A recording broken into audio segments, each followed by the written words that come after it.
My name is Emma Collins, and for the longest time, I believed I had the perfect marriage. 8 years of love, laughter, and what I thought was unbreakable trust.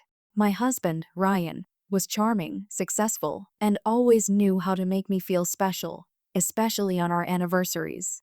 Every year, he'd plan something big: romantic getaways, candlelit dinners, surprise gifts. It became a tradition. So when our 8th anniversary was coming up, I couldn't help but feel excited.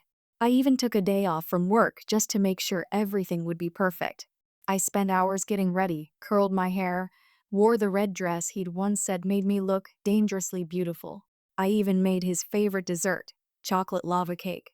But as the clock ticked closer to 7 p.m., the time he said he'd be home for our dinner, something strange began to gnaw at me.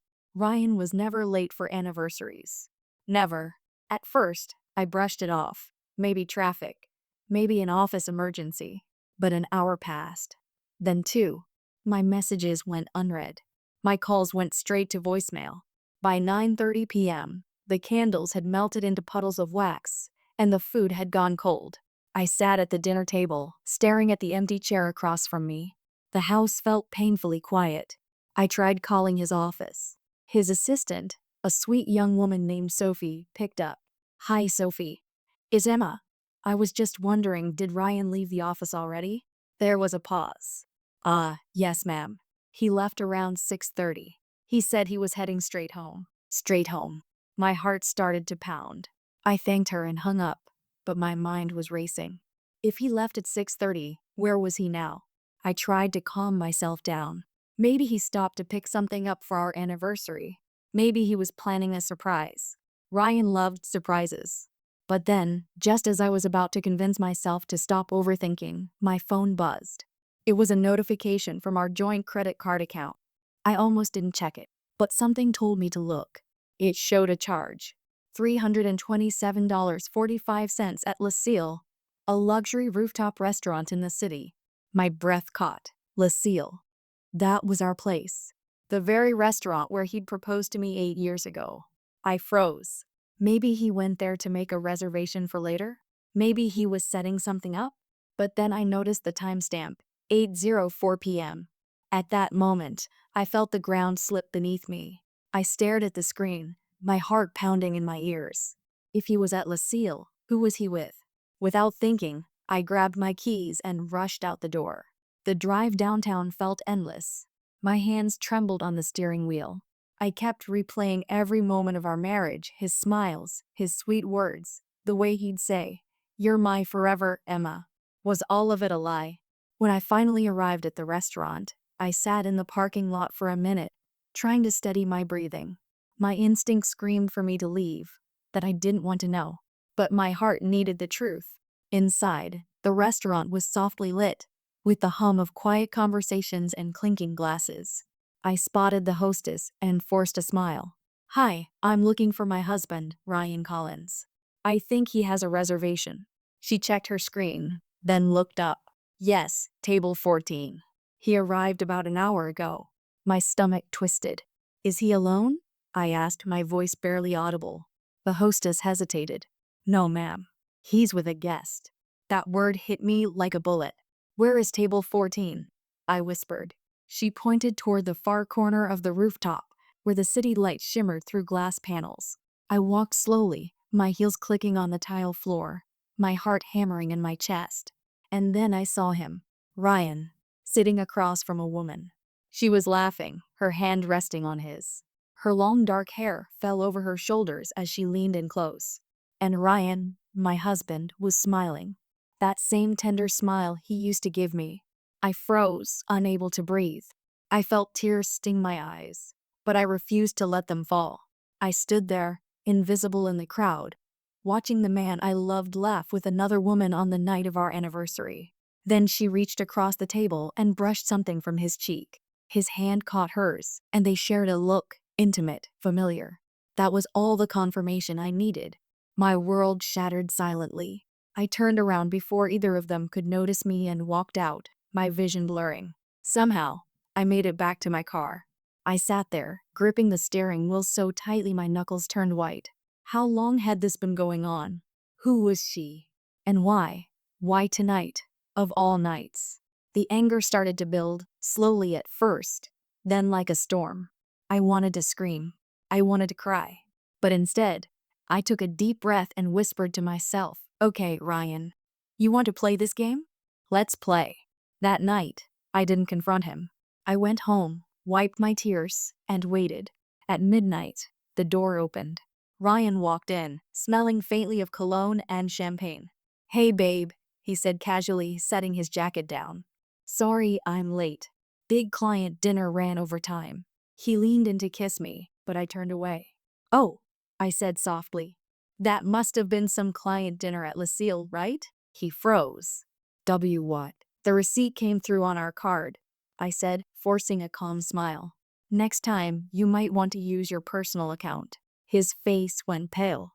"Emma, I can explain," but I didn't want to hear it.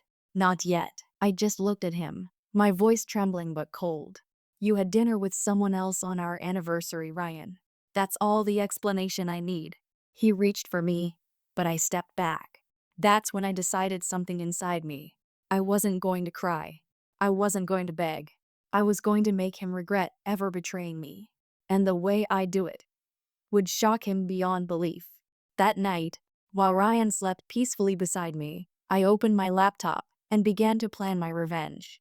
When I said I would make him regret it, I didn't mean petty things, flowers dumped in the trash, or social media posts. No, I wanted a plan that would cut deeper than guilt, something that would strip away his pride and leave him questioning every choice he'd ever made. Revenge, to me, had to be surgical, precise, and utterly unavoidable. The next morning I woke up before him. Sunlight filtered through the curtains and landed on Ryan's face, so peaceful, so oblivious. For a second, I wanted to wake him, to shove the photos, the receipt, the image of him laughing with that stranger into his hands and watch him crumble.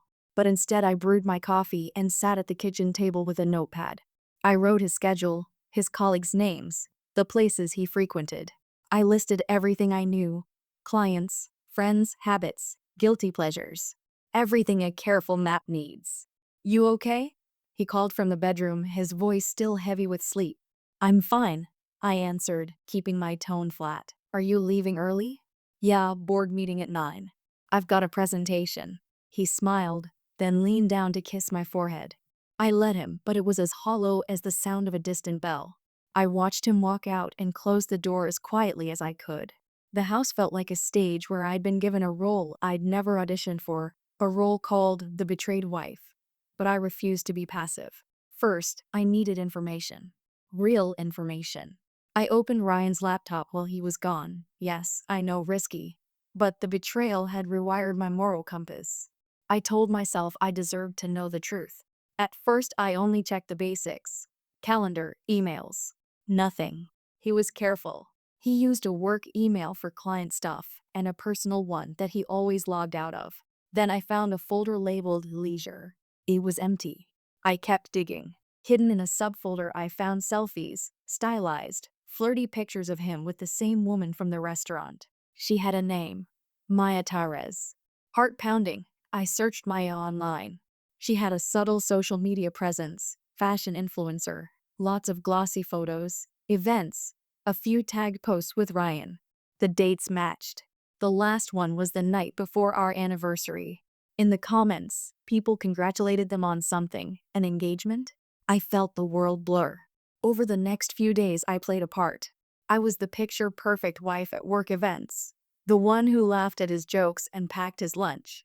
I made him dinner, sat across from him, and let the knife of betrayal twist slowly. He seemed uneasy at times, stealing furtive glances toward me, as if he could sense the change. But he wanted normal. Or maybe he wanted me to be the same empty woman who forgave and forgot. He was betting on my weakness. But I'm not the woman he thinks I am. I started quietly. Small things, asking about his day in ways that made him uncomfortable. "Who did you have dinner with on Tuesday?" I'd ask casually. He'd say, "clients," and I'd nod, probing for details. When he named people, I'd remember them, catalog them. I began to leave little traces: a napkin with lipstick in his jacket pocket, a receipt slipped into his briefcase. Nothing that would scream confrontation, only breadcrumbs.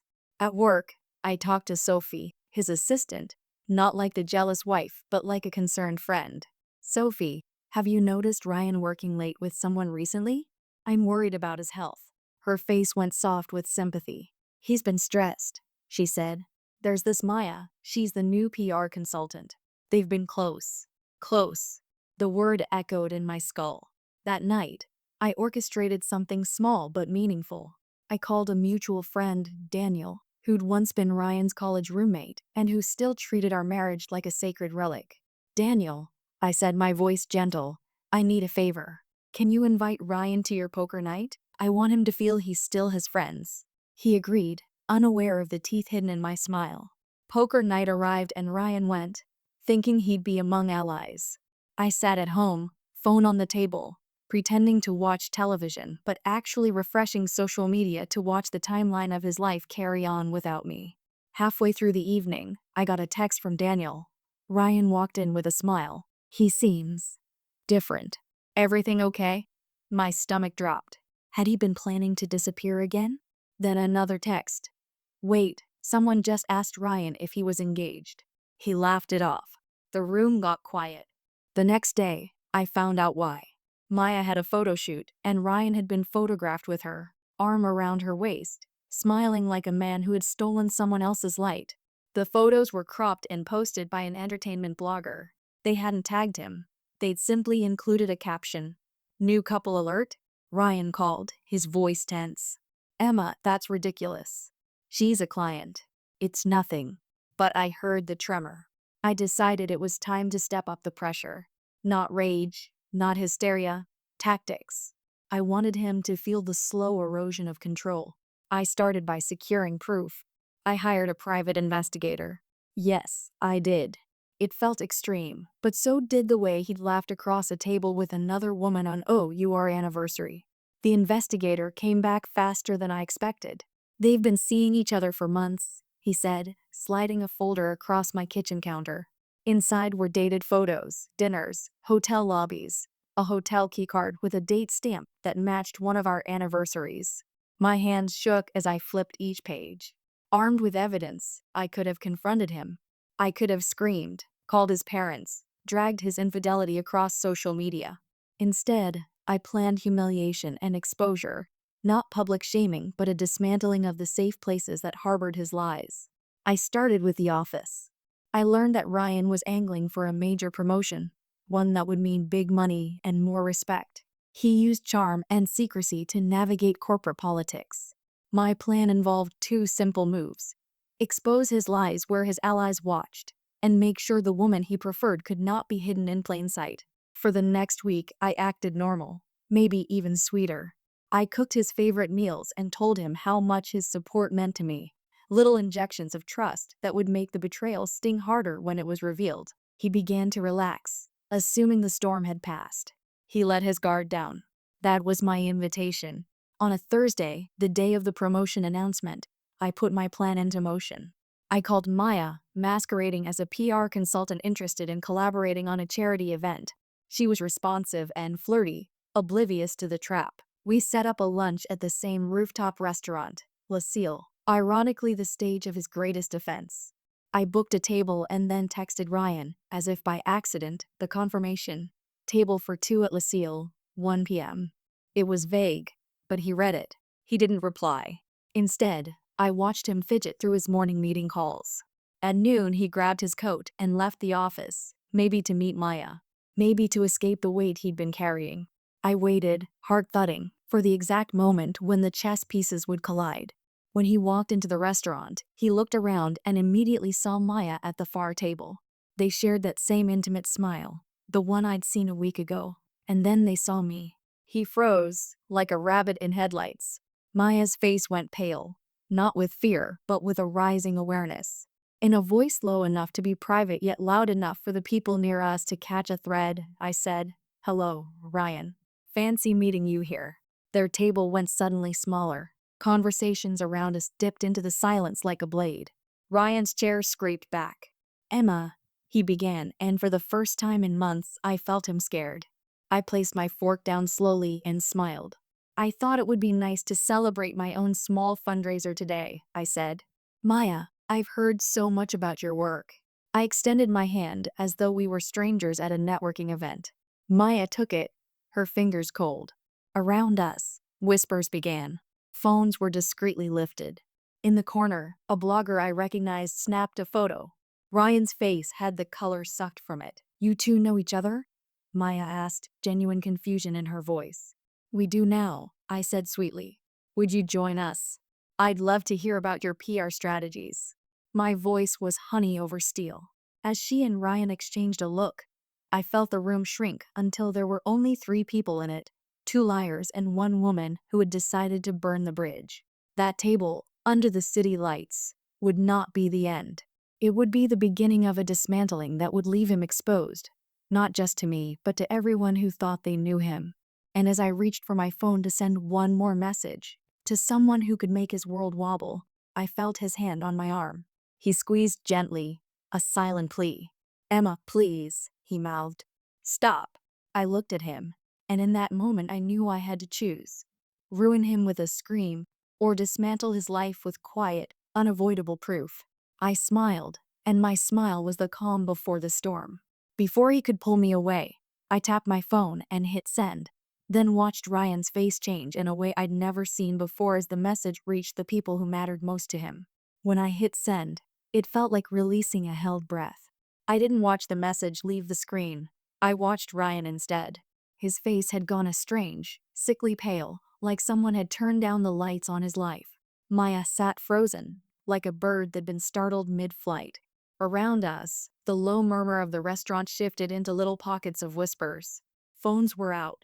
Eyes flicked. I'd composed the message carefully. No melodrama. No accusations framed by, I think, or maybe. I had facts. I attached the private investigators folder, dated photos, receipts, a hotel keycard with dates that matched nights he'd lied about being late at the office. I attached screenshots of the charge on our joint card from Lucille with timestamps. I included the selfies from Ryan's hidden folder.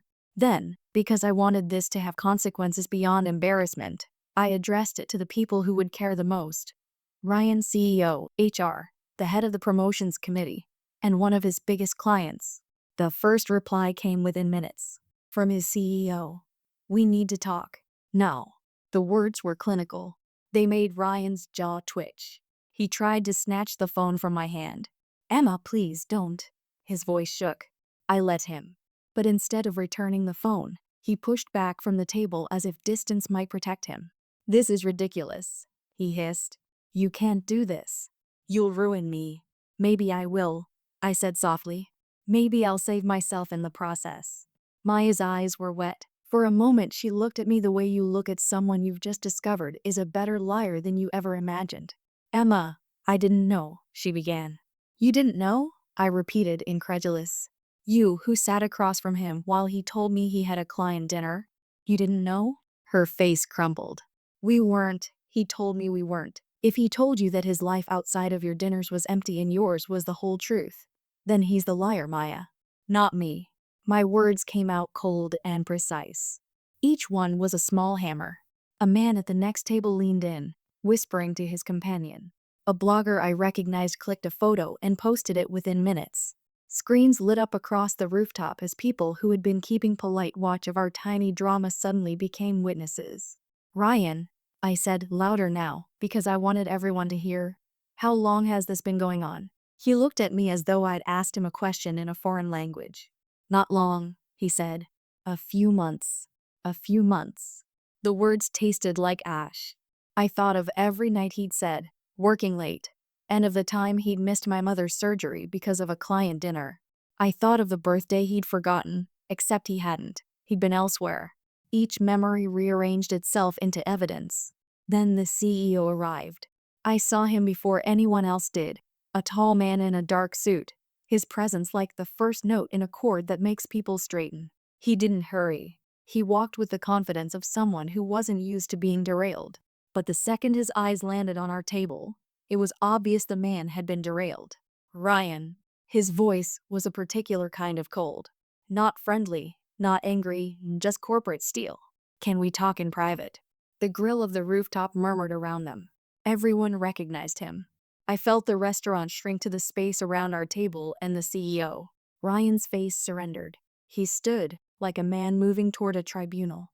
Maya looked from Ryan to me, then down at the table between us, and the last of her pretense crumpled. They moved to the corner where the staff had cleared a semi-private space. The CEO's words were low, but I caught enough. "This damages the company," he said. "The client's going to hear about this. HR will need a statement. We can't have someone in line for promotion if his personal decisions put deals at risk." The word promotion landed like a lead weight. I'd known how much it meant to him. The title, the respect, the money that came with it. The next steps were clinical and cruel. A meeting with HR, a freeze on promotions, a possible withdrawal of key client responsibilities. I watched Ryan shrink under the weight of his choices. A client's account manager, one of those people I'd CC'd, texted Ryan. "We just received documents. We need to discuss continuity of service. Please advise." The implication was clear. Contractual conversations were expensive and quick. The board didn't like surprises. I felt a hot, unexpected surge of something like triumph, then, immediately, a cold, sickening wash of guilt. Watching him buckle was not the same as healing. I realized then that the smashing consequences of my actions had a human cost beyond my husband's ego. It would ripple to colleagues, to people who had trusted him, and to the woman with tears in her eyes. He looked at me then, not with anger, not completely with fear, but with a raw, pleading confusion. "Emma, please. This isn't what you think. We didn't plan anything serious. It was a mistake." His voice had the hollow quality of someone clawing for purchase in a well. "A mistake?" I laughed, and the sound surprised me. "You sat with her on our anniversary, Ryan. You chose to spend those hours laughing with someone else. That's not a mistake. That's a choice." Maya stood, her chair scraped. She looked like someone who'd been handed a script she didn't want to follow. "I'm sorry," she whispered again, avoiding my eyes. "I won't be part of this." She left, her exit small and abrupt. Ryan watched her go like someone watching a train disappear, knowing he'd never get on again. He turned back to the CEO, who was already dialing his phone. I watched the warmth go from his features as his world, the careful edifice he'd built, started to show the first cracks. The CEO returned to the table, but not to us. He moved to the middle of the rooftop, where a cluster of executives had gathered, and spoke in measured tones. People listened. The word investigation floated back to me like a frosty wind. Across the rooftop, my phone buzzed. A message from my private investigator. "You did the right thing. We have more. Hotel sensor footage requested. Will update." Another message from Daniel. I saw the post. "I'm so sorry. Call me." Sophie texted. "I'm so sorry, Emma. I didn't know." The threads were multiplying. In the corner of my eye, Ryan's phone vibrated wildly on the table between us. He didn't reach for it. He couldn't. He seemed shackled to the moment, to the realization that his choices were now visible to the people who mattered. His promotion, his friendships, his career. All of it balanced on the edge of a decision he made in rooms I'd never been admitted to. He whispered once, barely audible, "Please don't ruin me." I should have felt satisfied. I should have felt vindicated. Instead, I felt hollow. The plan had worked too well. The knife had cut deeper than I'd expected. Regret and resolve warred inside me. But there was one more thing I needed to know before I could let the moment finish collapsing. Who else knew? Who else had pictures? Who else had been kept in the dark? I needed to see the full shape of the betrayal. Just as I reached for my phone to call the investigator back, the restaurant door opened. Heads turned automatically. Conversations paused. Through the doorway stepped a woman in a sharp coat, her face set and composed. People murmured. I recognized her from photographs and industry articles. She was Amelia Collins, Ryan's mother. She walked straight toward our table, her heels clicking like a judge's gavel. Ryan's face went white. He tried to rise, but she stopped him with a look that forbade movement. "Ryan," she said, voice low but threaded with steel. "Explain." He opened his mouth. The room waited. And then, just as he began to speak, my phone lit up again with a message that made everyone at the table, and especially Ryan, freeze. It was from an unknown number. 3 words. A timestamp. and an image that would make denial impossible. The message read, Hotel lobby, 11:02 p.m. Ryan's eyes met mine, and in them I saw the last of the options he'd thought he had gone. He looked at the photo, then at me, and whispered, "That's not mine." Ryan's words, "That's not mine," hung in the air like a lie so desperate it almost begged to be believed. But the truth was already bleeding through every crack. The restaurant was silent again, except for the faint hum of city traffic far below us. I looked down at my phone. The photo was clear. Ryan and Maya, standing in the lobby of the Hilton on 54th Street, his arm around her waist, their bodies pressed close. The timestamp, 11:02 p.m., was the same night as our anniversary. His reflection glowed in the polished marble floor, hand entwined with hers. Not a client dinner. Not staying late at the office. Not a mistake. This was deliberate. Not yours? I said quietly. Then maybe there's another Ryan Collins who kisses women in hotel lobbies while his wife waits at home. His face twisted. Shame, fear, denial, all fighting for dominance. His mother's gaze was scorching. "Ryan," Amelia said in a voice that could cut glass. "Tell me this isn't true." He didn't answer. His silence was the confession. The CEO, who'd been quietly texting, stepped closer. "Emma," he said carefully, "I'm afraid we'll need a formal statement. This involves one of our client's consultants, and there are legal implications now that the photos are public." Public. That word hit me like cold water. I looked around. Several diners were on their phones, whispering, scrolling. The blogger in the corner, God, of course, was live tweeting. Hashtags were already forming. #Ryan Collins scandal flashed across a phone screen. The humiliation I had planned for him was unfolding faster than I'd ever imagined, but it didn't feel like victory anymore. It felt radioactive. Ryan reached for my hand. "Emma, please. Let's talk about this at home. Please." I pulled away. "Home? You mean the house you turned into a lie?" He flinched. His mother's voice trembled with anger. "You've destroyed everything your father built for you. The name, the reputation." "Mom, stop," Ryan muttered, his shoulders collapsing. "You don't understand." "Oh, I understand perfectly," she snapped. "You betrayed your wife and your career in one night." I turned away, suddenly exhausted. The restaurant had become a theater of pity. Every stranger staring at me with that mix of curiosity and sympathy people reserve for public heartbreak. I didn't cry. I just walked out. The drive home was a blur. My hands were trembling on the steering wheel, but my mind was a storm of clarity. The revenge had worked, but it had gone too far, too fast. At home, I dropped my purse on the counter and stared at the framed photo of our wedding day. Ryan's smile. My eyes full of hope. It all looked fake now. When the door finally opened an hour later, I didn't turn. I just said, "You shouldn't have followed me." He stood there in silence before speaking. "Emma, I'm sorry." The words felt meaningless. "You're sorry you got caught." "No.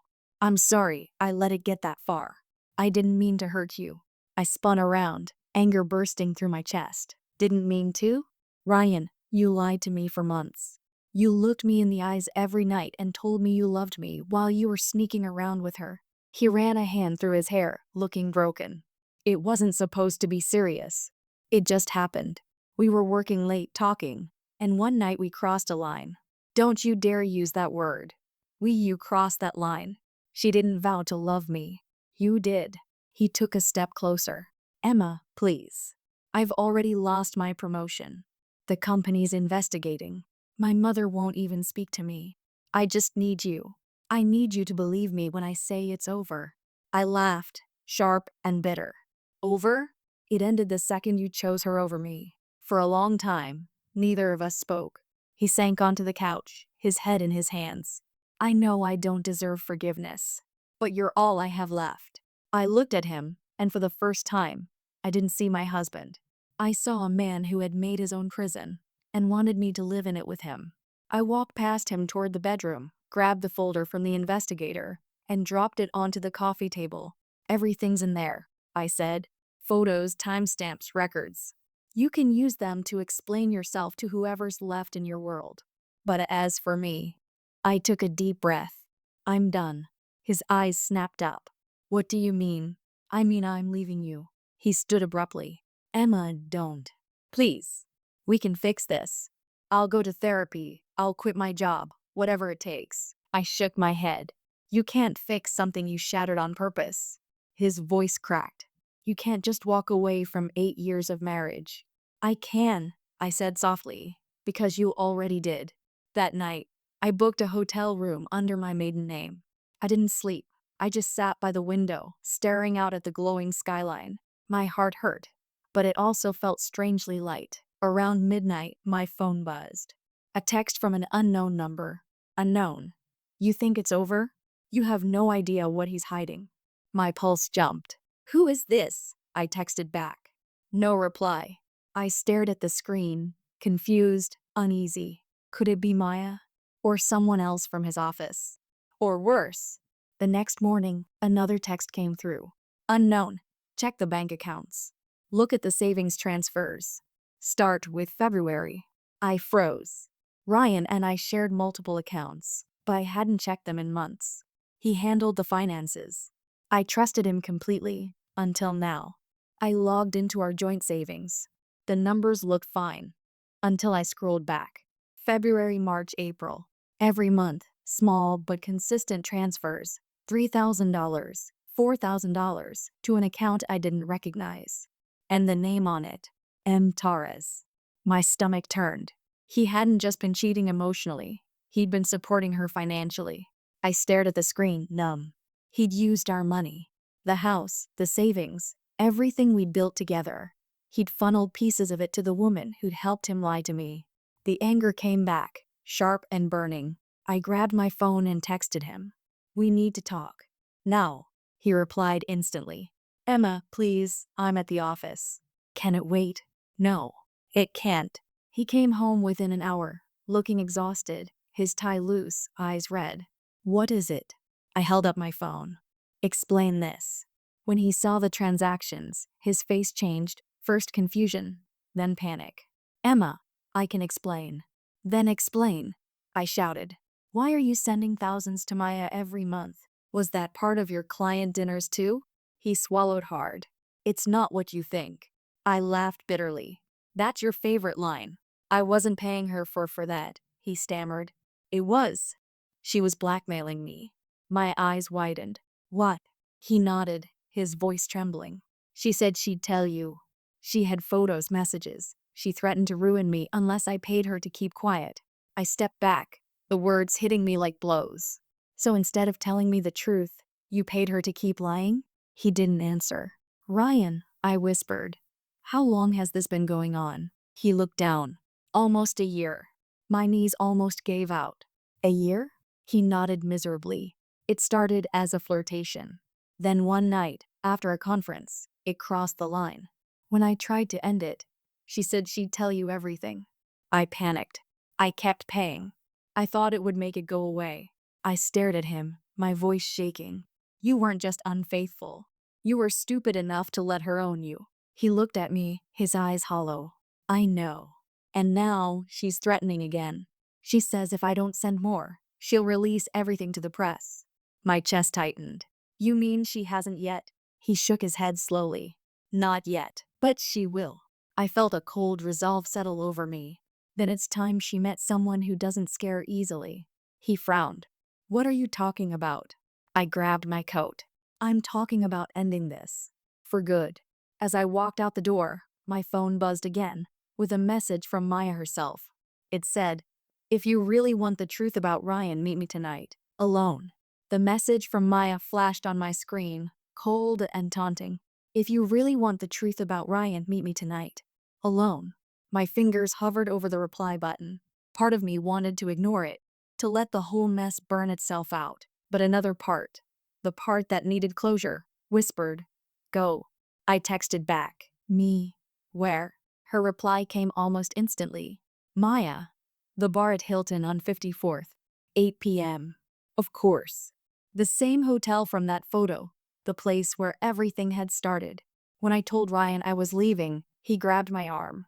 Don't go, Emma. Please. She's dangerous. You don't know what she's capable of. I pulled free. No, Ryan. You don't know what I'm capable of. He tried again.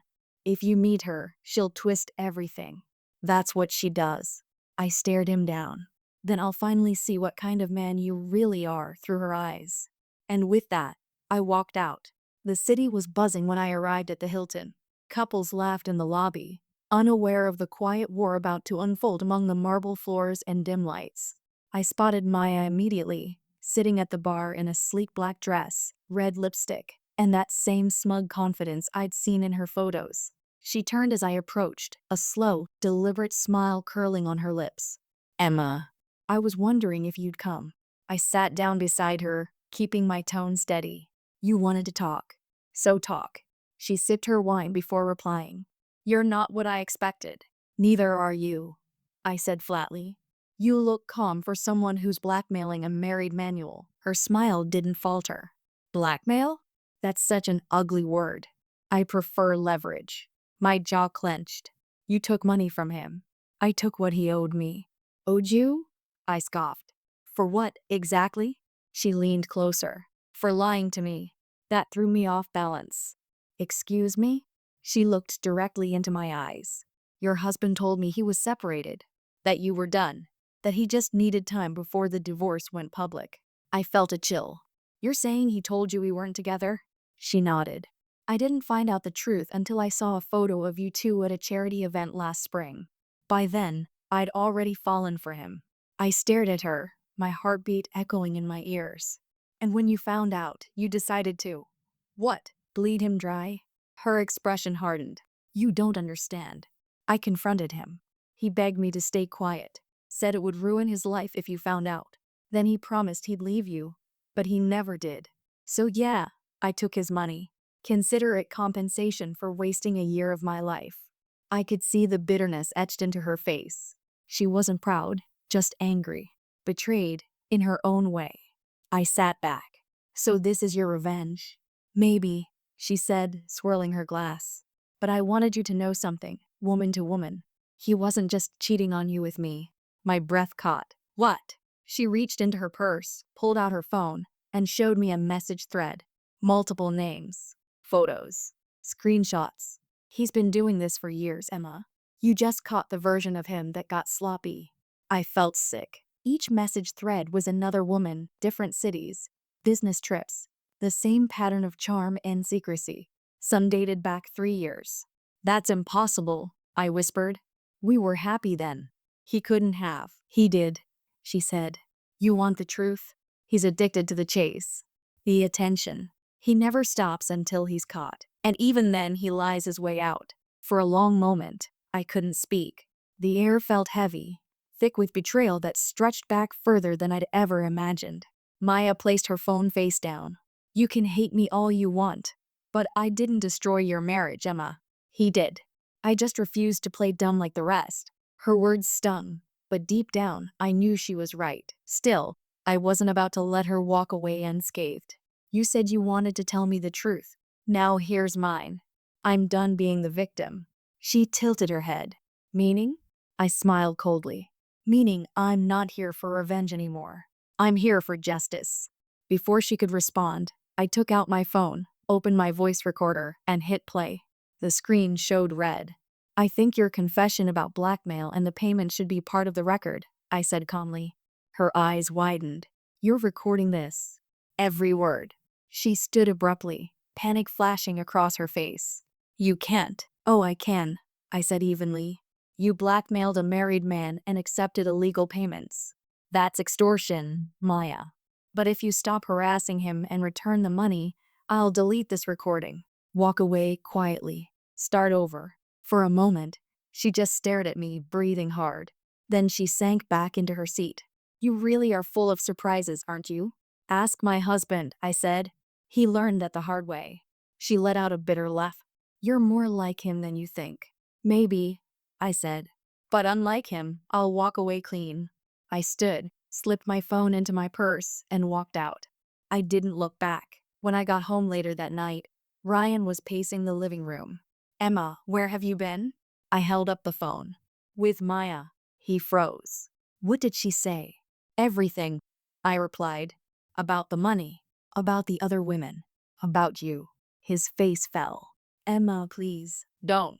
I raised a hand. I have the recording. It's over. She's done blackmailing you. But you. I took a breath. You're done too. He sank onto the couch, his head in his hands. I'll lose everything. Good, I said quietly. Now you'll know how it feels. I turned toward the door. The lawyer will contact you tomorrow. I'm filing for divorce. You'll sign whatever I give you, and then we'll both be free. He didn't move, didn't speak, just sat there, broken, in the ruins of his own deceit. I paused at the door, looked back one last time, and said, "Happy anniversary, Ryan." Then I walked out and didn't look back. 3 months later, divorce finalized. Assets divided. The story that once made headlines had faded into the background noise of the internet. I'd moved into a small apartment overlooking the park. It was quiet, peaceful. One evening, I received an email from an unknown address. It was a single sentence. "Thank you for ending it." I smiled faintly, then deleted it. For the first time in years, I felt free, not because I'd won, but because I'd survived. Revenge hadn't healed me. Truth had. And as I watched the sun dip below the skyline, I whispered to myself, I shocked him beyond belief, but in the end, I shocked myself even more.